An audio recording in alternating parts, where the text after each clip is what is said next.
Iova tsy ho ela ny tompon'ny Banque Société Générale Madagascar nanambarandroany ny Société Générale fa vita soni ny fifanarahana fifampivarotana eo aminy sy ny Banque Bred Banque Populaire momba ny petrabolana eo amin'ny Banque Société Générale de Madagascar. Banque frantsay ihany moa ity hividy ny Société Générale Madagascar ity ary efa manana sampana aty amin'ny ranomasimbe indiana tahaka ny Mayotte, La Réunion sy Djibouti. Andrasana ny fankatoavan'ny manam-pahefana eto an-toerana momba izao fifampiraharaha an'izao.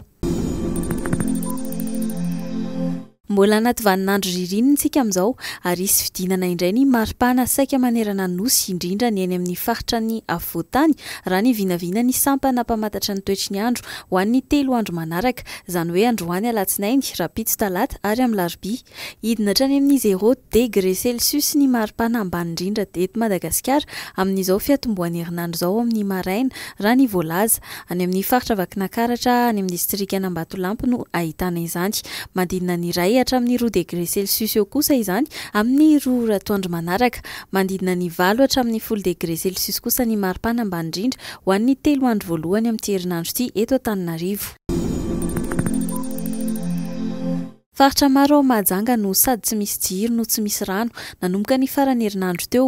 Misy fahavakisana ny fantsona eny amin'ny tobo fampiakaran-drano Ampombona Vony makeny amin'ny siny Bendrano Antanimalandy izay miteraka fahatapahan-drano amin'ny faritra maro. Misy fiantraikany amin'ny famatsihin-drano ao atoerana ihany koa ity fahasimbana ity raha ny fanazavan'ny orinasa Jirama hatrany. Efa eny atoerana hatry ny alina ny teknisianina avy amin'ny Jirama.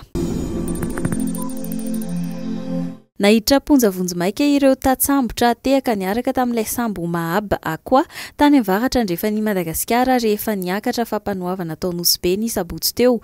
Teratany Kenianina ny 3 ary Sri Lankeny ny 5 amin'izy ireo. Raha tsy aivina dia ny 9 Jolay lasa teo no trahatehaka taty amin'ny faridranomasin'i Madagasikara Blond du Leven any amin'ny 740 km avaratra andrefany Nosy Be nanao fanjonoana tsy ara-dalàna raha ny nambaran'ny teo anivon'ny ministeran-jono sy ny toe-karena manga izy ireo. Atsantsa milanja 5 taona mahery no tratra tao anatin'ity sambo Mahaba Akoa ity.